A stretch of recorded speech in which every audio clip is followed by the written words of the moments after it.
Good morning and happy Tuesday to you all. Thank you so much for joining us for our Howard Payne Athletic Press Conference, checking in for another week before we get the regular season started. Just gotta get a little thumbs up just to make sure everybody can hear us fine. Perfect. All right. Thank you so much. Without further ado, we'll go ahead and start our proceedings here awfully quick. Want to get everybody in and out when it comes to our coaches. It's a very busy time getting them ready for the season. And we're going to start with our head football coach, Kobe Gibson. Thank you so much for coming along, Coach. Absolutely. Glad to be here. Yeah, just take me through a little bit of how the season's gone, or I guess the last week of practice has gone for you, because we have not checked in since we last met on Tuesday. So there's a lot that happens, especially with 200 plus guys on the roster. Just take us through how it's been. Yeah, I think we've gotten to where we can see the light at the end of the tunnel for fall camp, which is really good for everybody, especially the freshmen who are going through their first fall camp.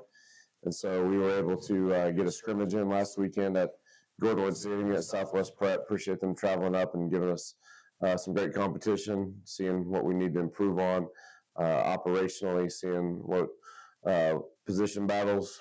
Still got a few of those going on, especially depth chart battles. And so that was really good. We're going to take some time just to bond as a team, had a talent show.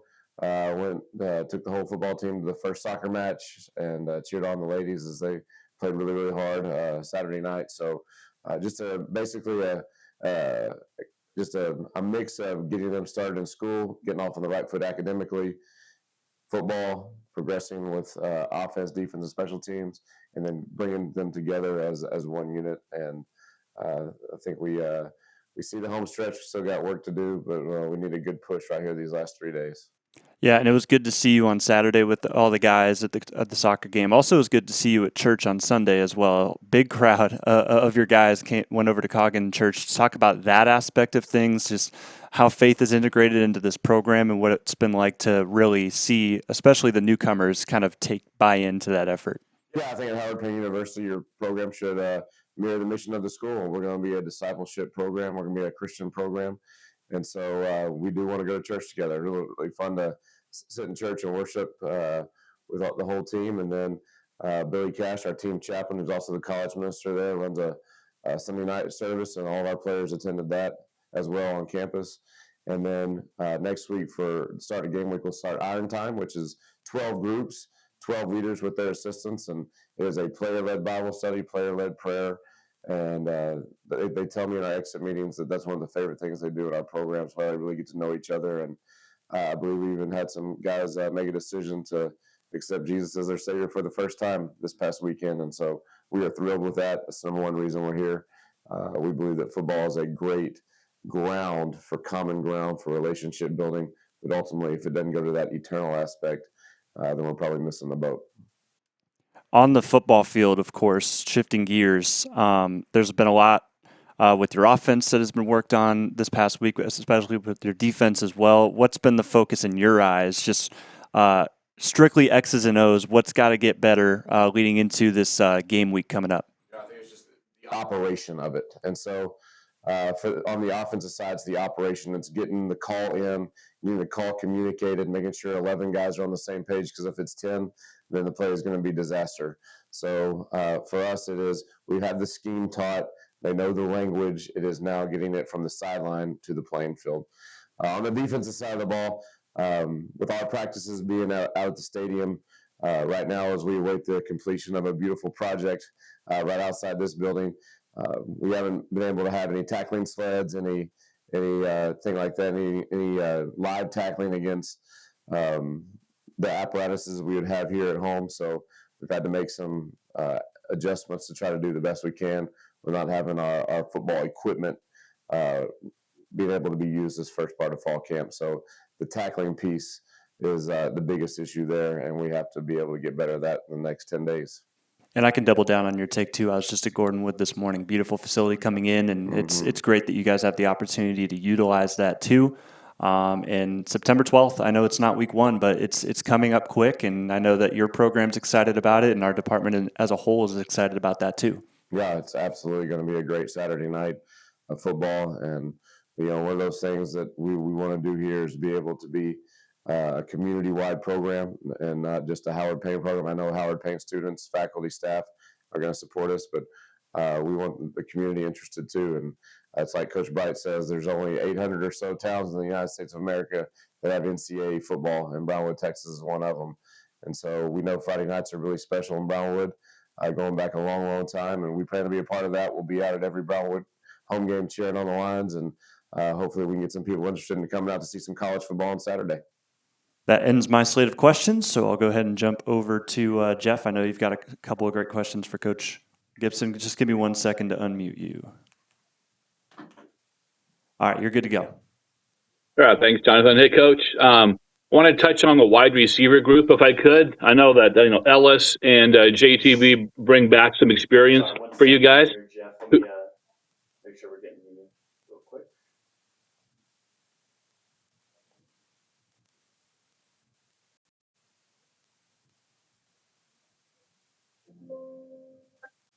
All right, go ahead and try again. All right, thanks, Jonathan. Coach, I want to touch on the wide receiver group if I could. I know Ellis and JTB bring back experience and some big play capability. Who are some other receivers that people may not know about yet? Yeah, I think that's been really a focus of improvement that we want to have. I thought last year we did a really good job catching the ball, and we were really consistent in that area. I think being dynamic and being explosive is something that we would like to improve on. So absolutely, JTB, Ellis Myers have both had really good camps so far. Deuce Martin is a transfer that came in from Texas Wesleyan, and he has a background in East Texas. Dad's a high school coach at Tyler High, and we look for him to help us out in that area as well. Jermaine Taylor from Jacksonville, Texas, is another one that had a really, really good high school career, spent some time at Kilgore College, and has joined us. Preston Harrison is a transfer from Texas Tech. He played with our quarterback, Owen Gadd, from Mineral Wells. And so we look for big things from him. So as far as we wanted to get longer and especially have some red zone threats, we feel like we've done that, and we feel like we now have the ability to throw the ball down the field a little better. So very excited about that room. And I can tell you, beyond a shadow of a doubt, our players are better, but they have one of the best coaches in the United States of America, Coach Douglas, our offensive coordinator, who does an incredible job with those guys.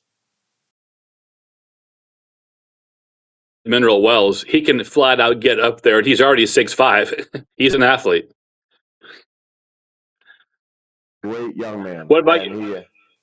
He really enjoys being in our program, and we had a conversation with his dad just the other day when he dropped him off at school, just saying how happy he is and how much he's enjoying the student athlete experience, and that's what we want to be about here at Howard Payne.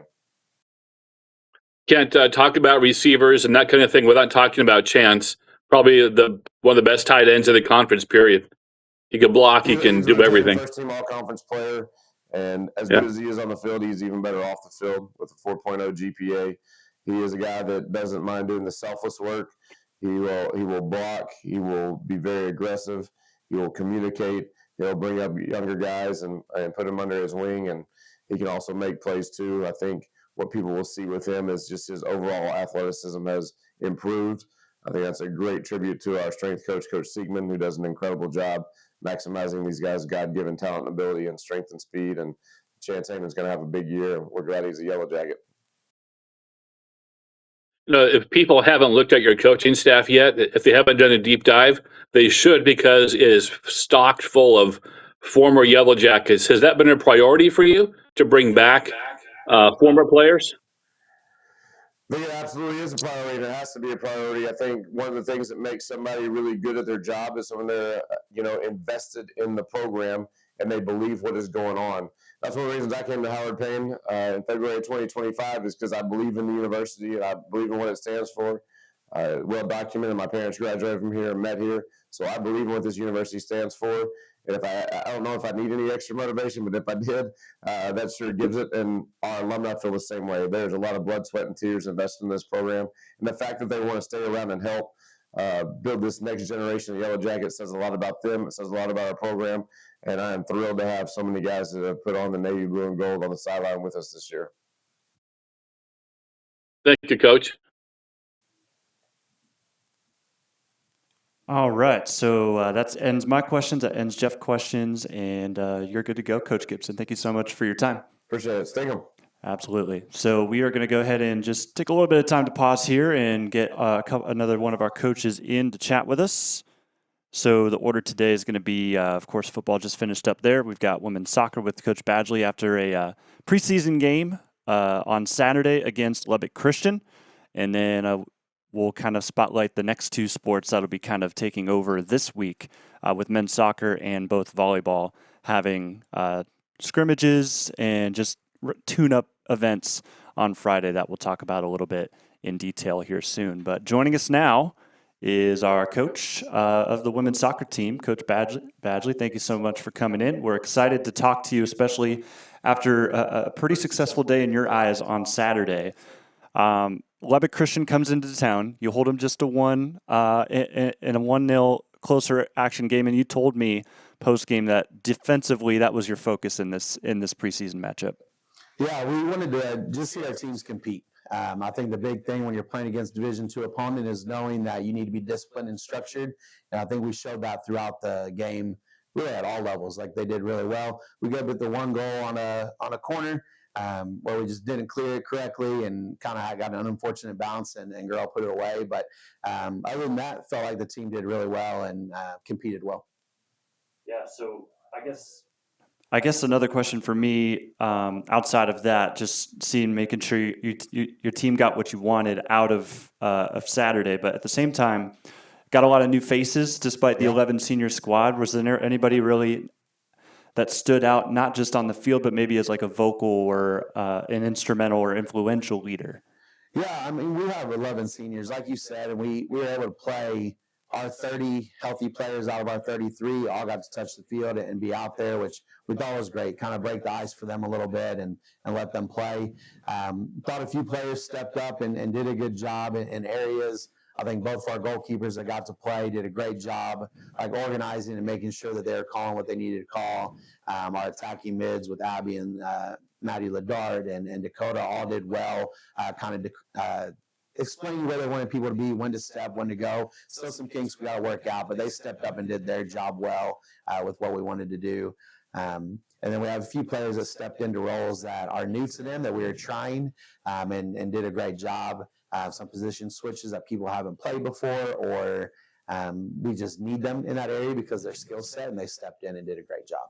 Yeah, so this team's got, of course, work to do before September, but the strides have been taken in that preseason game. So now you move to this week in practice. What exactly goes into that after all the reflection you have made, and maybe some team bonding things that could be coming up? Just maybe the overall update on the group. Yeah, this week is really more kind of offensive implementation, kind of what we want to see on the offensive end, kind of pushing forward, getting a little bit more organized on that to where it's not just a counter and quick punch type of a thing. So we'll work on that quite a bit through this week, something we didn't see a ton of in the game against Lubbock Christian. And so that'll be our emphasis through this week. And still just working to gel the team, gel position groups, just combinations and relationships just within the playing field. And so hopefully we can continue to do that. We do have an alumni game on Saturday, so we're excited to welcome them in this week and just let them see and be around our current team and just reconnect with some of them as they come back to be on campus. And that's another chance for your younger players to get back on the home field. But of course, they won't have that luxury when the season starts. You've got a couple on the road. That's going to be sort of a newcomer's version of being thrown into the fire because you go away from home your first couple of games of the year. Yeah, it'll be interesting how they all handle it. I think they're going to prepare well. Like I'm not concerned about their effort to prepare and be ready. And so we do have our first three games on the road, and so we'll travel up to East Texas and the Dallas area and get a few matches in. So we're expecting good competition. We're expecting them to step in and play right away. We want to go out and go through that week 3-0, and so that's kind of what our focus will be. And from top to bottom, senior down to freshman, that's what the expectation and their expectation for themselves. All right, so my final question for you is one texted in today. So 2 new teams added to the conference, and I know that may change things down the line. And of course, we're not even to the start of the year yet, but what's on your radar when it comes to adding 2 new schools and what that adds maybe as a challenge at the end of the year?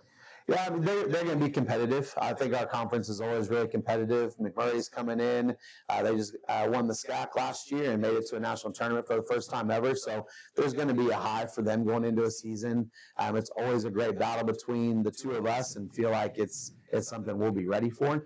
Shriner's going to be competitive. They always keep it close. They have discipline, and their coach down there has been there, I believe, 3 years now. So you're starting to see real his imprint on the program and his recruiting and system and all that stuff. And so we know our conference is going to be tough. We know it's going to be something we have to compete through, and the girls will be ready for it. I'm not concerned about their mentality going into it. So we're excited, as we get to that, and excited about this month just to prep to get ready for what those competitive matches will be.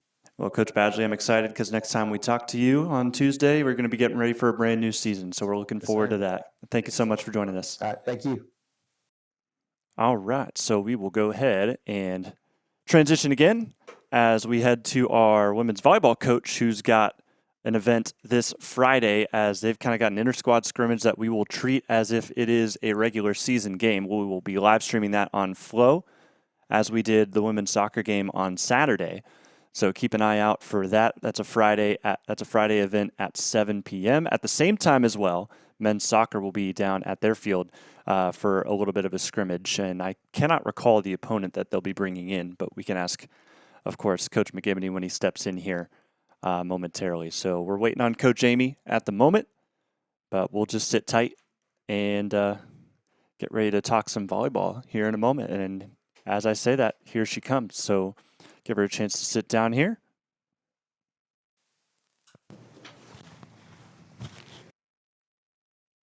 Hi, everyone. How are we doing today? Doing fantastic. Thank you so much for coming in again. And we're excited to talk about volleyball because this Friday kind of starts the beginning of it all, outside of practices, of course, because you've got an inter-squad scrimmage sort of deal going on. So just tell us all about it. What can we expect, and what's the appeal to coming out this Friday at the Coliseum? Yes. So the girls have been working really hard, and we decided that it would be a good trial run for us just to have an inter-squad scrimmage, let the girls kind of hash it out and be able to play. So we're creating two semi-equal teams to really compete and give the girls an opportunity to showcase all their hard work that they've been working on the last couple of weeks. The energy's been great, so I'm super excited for the fans to come out and watch us play.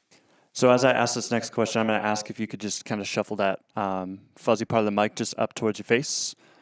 Yeah, a little bit like that. Perfect. There we go. So as I kind of look at your roster, there's a lot of new faces, of course, some that you're familiar with, some that are brand new to you since it's your first year in the program, but about a week and a half of practice, maybe give us some of your biggest surprises out of the group. I think one of our freshman middle blockers has really been displaying some terminal skills where she's been able to really find the court and be really aggressive and dynamic in there. So I've been really excited about one of our freshman middle blockers.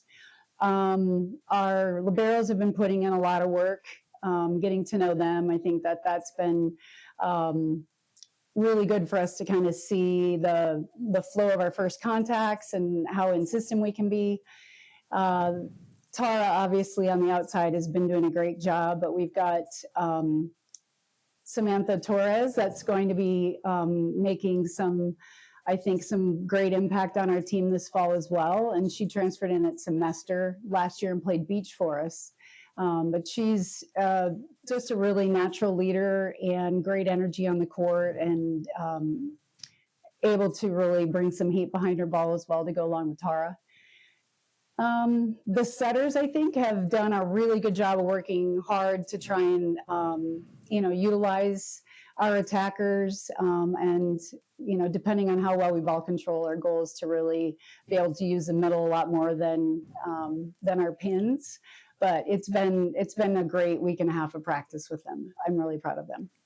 All right. So kind of my next question is, I got to sit in on your Midnight Madness practice when we first started things, but now that a couple more practices have gone by, how do you feel the players have kind of bought in, responded to your coaching style? I think they've bought in great. I'm really excited about the energy that they bring to practice every day. They compete. We do a lot of competitive drills in practice, and they really like that. They love to compete and be able to showcase their talents. The other thing, we've really worked on our culture, and I think that that's been our biggest impact, is just really focusing on having a positive mindset, encouraging each other, challenging each other, and it's just been really exciting to see the growth that they've had since that Midnight Madness practice. So I'm excited to see what they're going to do on Friday. Yeah, and the big word I think for you, what just talking to me so far, has been competitiveness, Yes. and that feeds into my final question, which is perfect. So, what can fans expect when they watch your girls compete, not just this Friday, but once the home opener comes around in September? Yes. So we've been really working on being gritty and tenacious on defense. So I think you're going to see a lot of plays that keep going, a lot of balls that come up when we think they might be down. I think that's really kind of our mantra going into the season, is that teams are going to have to work really hard to try and put the ball down against us. So defensively has been a lot of focus this week, and I think that you'll be excited by some of the plays that the girls get up and the ball continues to be in the air. And then a question I'm going to start asking everybody that comes in every Tuesday. It just seems like a lot of teams kind of have a certain mindset they take into the week with them. Is that something that kind of sat in with you guys? And maybe it is something going along the lines of competitiveness, as we've talked about. Right. Well, competitiveness is one of our core values that we really wanted to instill this year. And when we did our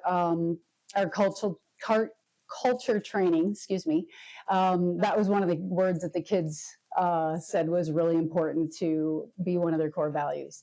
And that, I think, is displayed every day when they compete. It's my job to hold them to the level of discipline that's going to get us there. But they've been super eager to buy into the competitiveness that we have in practice. And not that they're okay with getting beat by their teammates, but it is motivation. So that's been super exciting, that everybody is super supportive, but also kind of can look inward and go, okay, I need to put in some extra work, or I need to focus on this more. So I think the attitude overall has just been extremely positive as we've gone forward so far. Ladies and gentlemen, Coach Amy Farmer-Teal joining us. Thank you so much for coming in this week. We'll see you next time. Sounds great. Bye. All right, one final coach for us to see, and it's going to be our men's soccer coach, who is coming out of an ASC meeting, so we may sit here for a little bit longer than usual, just unless that meeting is ended or started. But of course, 6 teams now in the conference for the American Southwest Conference. Of course, you had ETBU, you had Hardin-Simmons, you had Howard Payne, you also had, of course, I'm new to the conference as well, so I'm blanking on the last one. But then you've got Shriner and McMurray as well. Mary Hardin-Baylor was the 6th one. So a lot of changes in the ASC, and in support also at the same time with all of the great changes happening here at Howard Payne. So freshly out of an ASC meeting, Brandon McGivney joins us. Thank you so much for taking my office earlier. But I mean, had to be here for you. So, well, I'm excited for you guys because Friday night marks kind of the start for you, as we're going to try our best to treat your scrimmage on Friday as it is a regular game like we did on Saturday for the women. But when it comes to that moment coming up this week, and then you had a Friday night scrimmage last week, maybe we'll start last week and just give me your takeaways, not just for how you guys perform, but I know that the opponent is something that helped you in recruiting, and right. just program-wide, what was Friday like? Yeah, just bringing in like high school age club team, and it's something that a lot of programs do at this point in the year. And really for us, it was a great way to just have an outside opponent, but at the same time, we with that club, we've had someone on the team over the last 6 to 8 years. We've had somebody or multiple people from that team, and so it's been really cool to just have that relationship and be able to continue to grow that.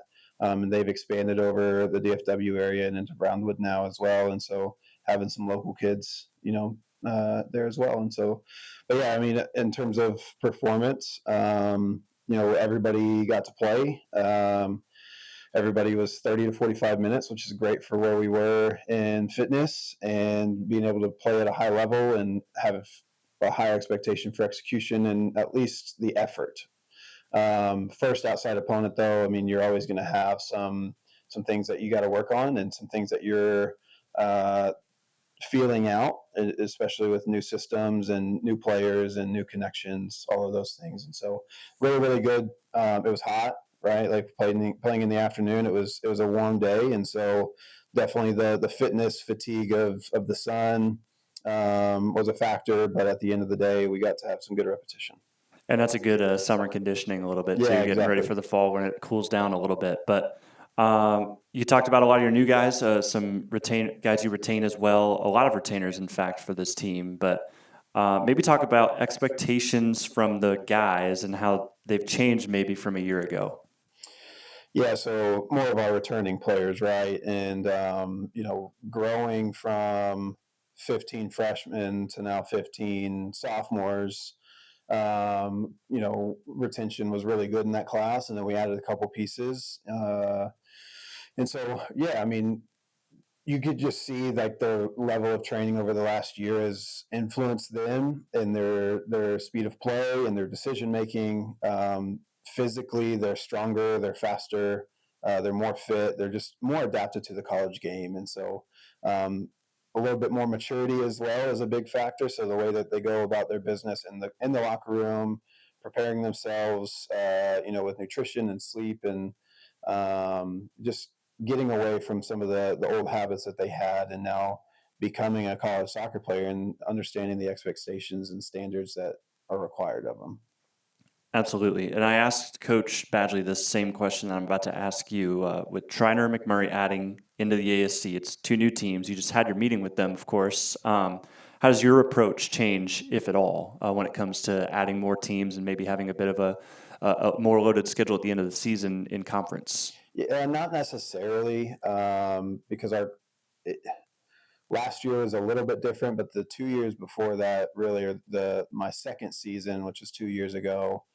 It was the same number of teams, and so we've gotten that feel as well of what the 6-team conference double round robin feels like. And so having that understanding, we still play 2 weeks or 2 games in a weekend. We have our travel partner, and so you can fill in a non-conference game here or there with those weeks to get to your number of games and competitions as you need, since we have a little bit earlier of a start date for conference play.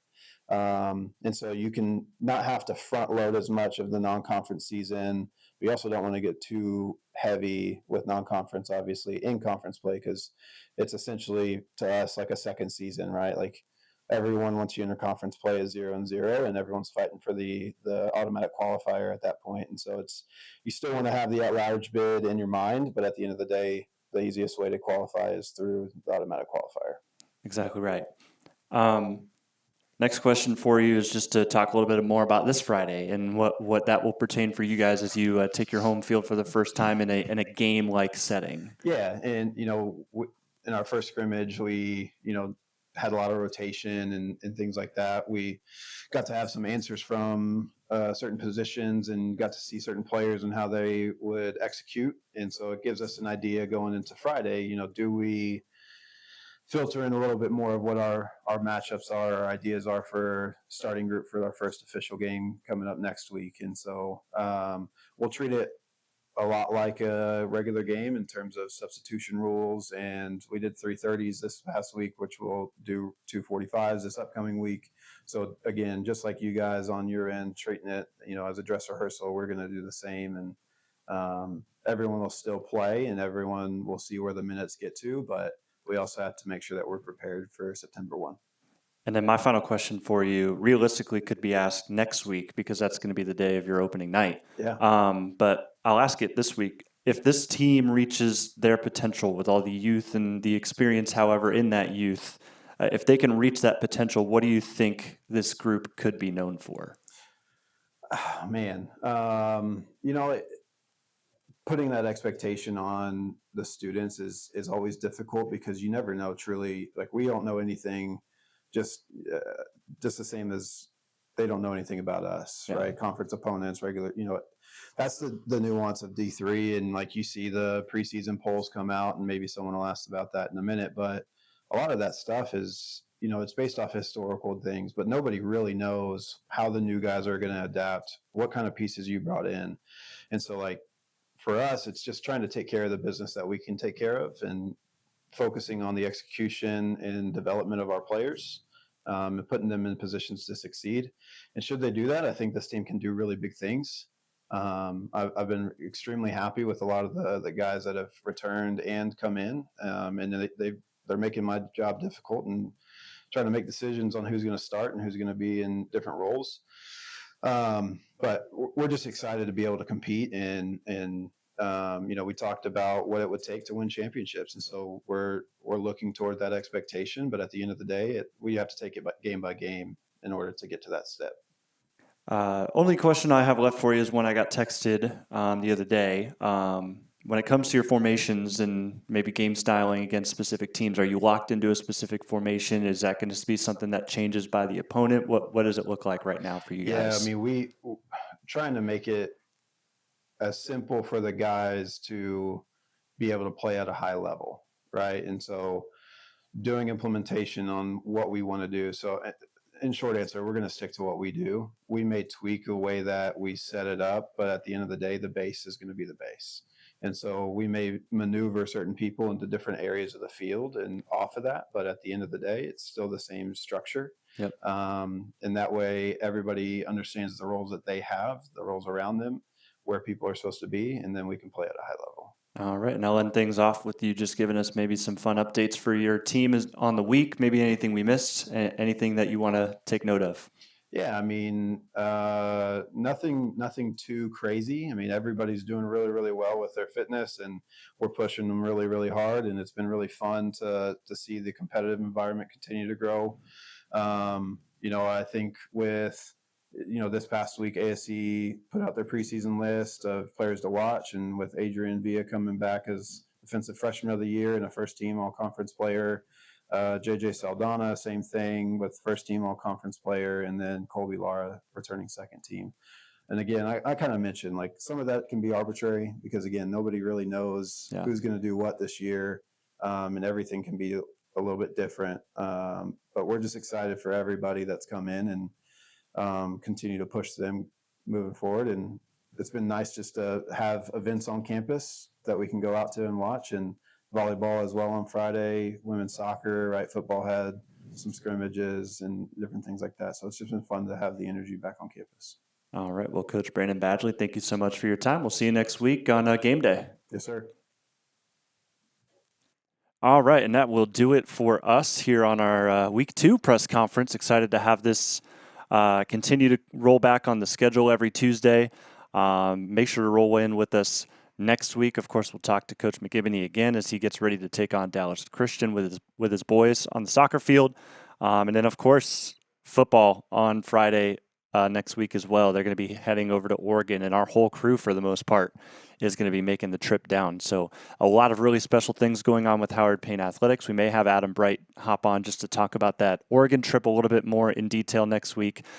So we will make sure to get you in touch with everything happening with HPU, not just through these press conferences, but I'll also be sending out some updates here and there as well. If you want to reach me, I am Jonathan Langdon, JLANGDON at hputx.edu. My phone number, if you want to note it down, get in contact with me maybe a little bit quicker, is 419-685-8212. Have a great rest of your day. We will see you next week for another press conference that will pretty much start our regular season here at Howard Payne University.